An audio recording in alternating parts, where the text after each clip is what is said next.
জ্যোতি বিষ্ণু সমন্বয় ক্ষেত্ৰত যুদ্ধকালীন ব্যস্ততা।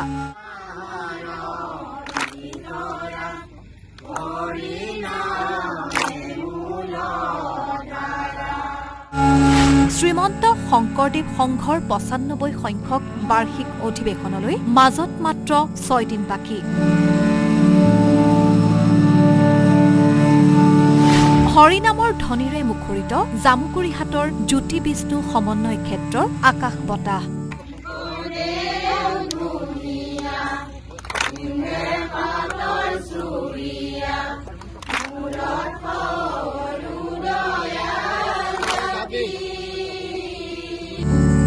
জামুকুৰিহাটৰ জ্যোতি বিষ্ণু সমন্বয় ক্ষেত্ৰত এতিয়া উখল মাখল পৰিৱেশ।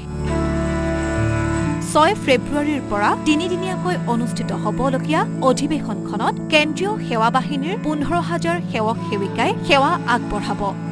শংকৰদেৱ সংঘৰ পূৰ্বৰ অধিৱেশনসমূহৰ মূল মণ্ডপতকৈ ৯৫ সংখ্যক জামুকুৰিহাটৰ শংকৰদেৱ সংঘৰ বাৰ্ষিক অধিৱেশনৰ মূল মণ্ডপ কিছু পৃথক ৰূপত নিৰ্মাণ কৰা হৈছে।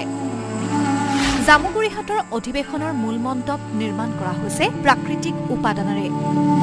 উদযাপনস্থলীত নিৰ্মাণ কৰা হৈছে এক সুবিশাল কীৰ্তন গৃহ।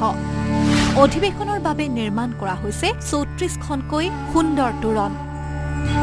কেন্দ্ৰীয় সেৱা বাহিনীৰ সেৱক সেৱিকা তথা ভকতসকল থাকিবলৈ নিৰ্মাণ কৰা হৈছে আশ্ৰয় শিবিৰ। ভকত বৈষ্ণৱসকলৰ বাবে অনাময় আৰু পানী যোগানৰ ব্যৱস্থা প্ৰায় সম্পূৰ্ণ হৈছে।